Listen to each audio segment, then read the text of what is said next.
Welcome to the Blackboard Time Machine, where we step back into the classrooms of the past. Today's lesson comes from 1947, when educational films helped students understand the basics of economics and daily life. Produced by Coronet Films, What is Money?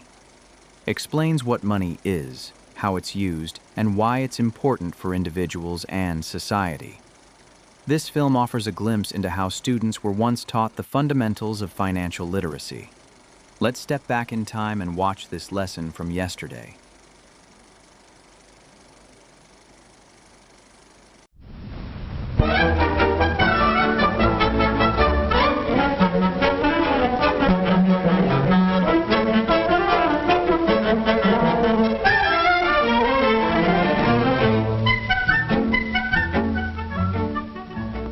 $2.98. That's how much money it will take to buy a gallon of paint.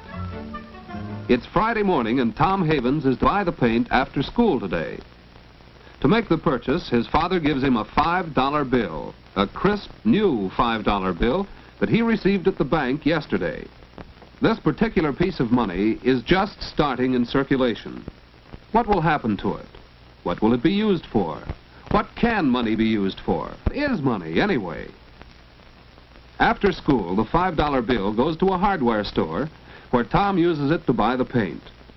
This is one of the most common ways in which we all use money, as a medium of exchange for goods. Tom exchanges a certain amount of money for a gallon of paint. The clerk naturally accepts the money, and he gives Tom a smaller amount of money in change. And so the $5 bill has found its way into this cash register. But it doesn't stay long. It's to be used to pay Mr. Kelly an electric work he has just done in the store. The store is not paying for wire or fixtures, but special services. This is another use for money, as a medium of exchange for services as well as for good. The $5 bill is moving fast. That's because it's so convenient to use in business transactions. In fact, it's hard to imagine doing business without money. Yet for thousands of years, people did get along without money. In primitive days, living was simple and each family produced whatever it needed. The first kind of business was barter. A good stone cutter, for instance, might make a few extra tools and simply trade them for furs and other things he wanted. It was easy. There was no need for money. Even today, barter has its place. Not long ago, Tom Havens got a spotlight for his bike by trading a catcher's mitt for it. Swapping like this works well between friends. But what would you trade in a hardware store for a gallon of paint? And how would the store owner get the paint and the other goods he sells? What could he trade with all the people who had a hand in transporting the goods to his store? What could he possibly swap with all the stockholders of the hundreds of factories that produced the goods? How could he barter with every individual workman who played a part in the manufacture of each article? No, life today is too complex. People are too dependent upon each other. Jobs are too highly specialized for us to do business by barter. And that's why we depend on money as a quick and easy medium of exchange. Thus, instead of doing a certain amount of electrical work in exchange for gasoline, Mr. Kelly pays for the gas with, yes, the same $5 bill he received at the hardware store. This convenience of modern money has evolved from an age-old search for a satisfactory medium of exchange. Out of the simple barter of primitive people, spearheads became one of the first articles used as money. Shells have also served as money. Wampum was used by the American Indians. And hundreds of other articles have been money to various people at various times. But none of these met all the requirements of good money. Money should be something of value. Yet who but a huntsman has any use for spearheads? The value should be obvious and uniform. Who but an expert knows what this fur pelt is worth? Money should be easy to carry about. Metal rods certainly aren't. Money should be divisible. How do you make change when the price is half a cow? Money should be durable. Too much salt money got caught in the rain. Out of such trying experiences, gold and silver emerged as the most durable, most convenient, most satisfactory money. For greater convenience, men started stamping out gold and silver coins with values imprinted on them. Later, governments took over the exclusive function of coining money, because unscrupulous men began to cover cheap metal discs with gold and silver plating. So today in the United States, any money is counterfeit and so worthless unless issued by the federal government, and anyone who knowingly tries to spend counterfeit money may be fined a large amount and sent to jail. The coins we use are made in one of the 3 mints of the United States Treasury, located in San Francisco, Denver, and Philadelphia. And from the Bureau of Engraving and Printing in Washington comes our paper money, including, of course, the $5 bill of this story. This represents the final stage in the evolution of modern money. For while metal coins are handy for dealing in small amounts of money, when transactions require larger amounts, paper money is far more practical. A $5 bill, for example, is much easier to handle than, say, $5 in dimes. And just imagine buying something that costs $100 and paying for it with 10,000 cents.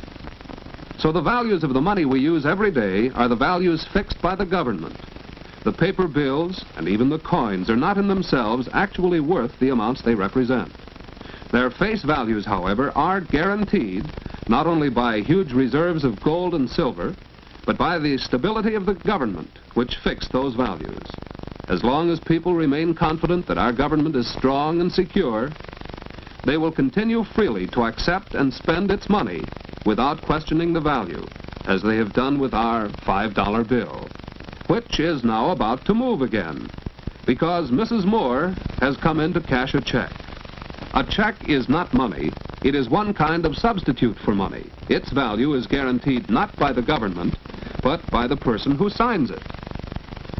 Since the man at the filling station knows Mrs. Moore, he is willing to take her word that she has enough money in the bank to make the check good. So he cashes it for her. Saturday morning finds the $5 bill still in Mrs. Moore's purse. How will she use it? Good morning. May I help you? Yes. Can you tell me the price of those bookends in the window? Yes, that pair is $8.75 and most attractive. I'm afraid that's more than I care to spend. Do you have a cheaper pair? I do have one pair left that's an exceptional value. It's really worth $6.50, but it's on sale at just $5.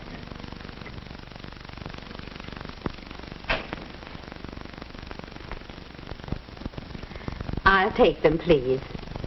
They're very good looking and certainly worth $5. Worth $5. Yes, since the value of our money is fixed by the government, we use it as a standard for measuring other values. So money is not only a medium of exchange, but also a standard of value. At 1 o'clock Saturday afternoon, the $5 bill is transferred from the cash register in the gift shop to the pay envelope of Virginia Height, the clerk who sold Mrs. Moore the bookends. And when Miss Height goes to spend the bill, she learns how money serves still another purpose. Hello. Do you want to make another payment on your radio?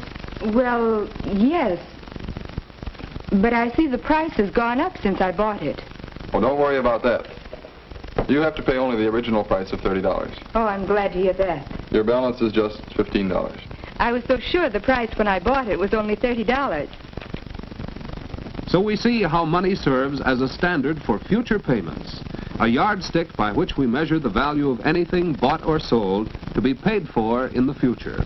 But what of the $5 bill? Soon its adventures take a strange turn. This radio shop is where Tom Havens works after school and on Saturdays.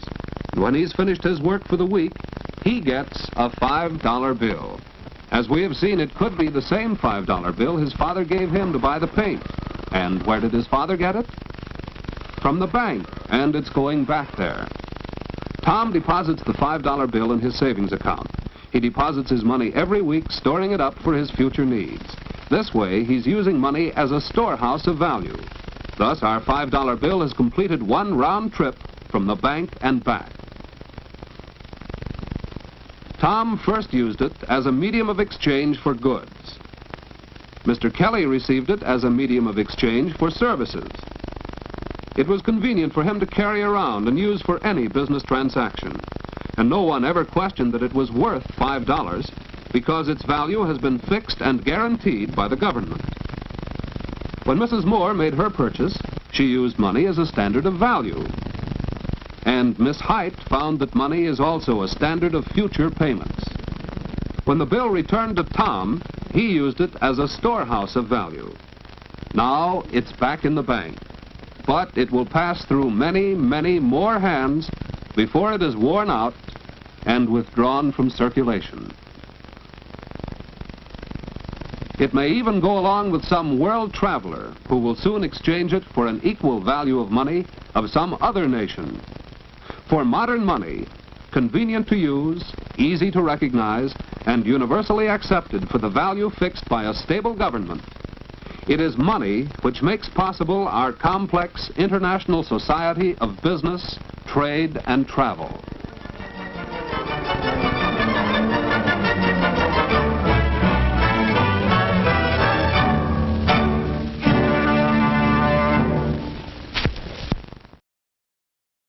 That concludes today's lesson from the classroom of yesterday. Thanks for watching the Blackboard Time Machine, where history and education meet on film. If you enjoy these vintage classroom films, please like, subscribe, and join us again as we continue bringing new lessons from the past to the present.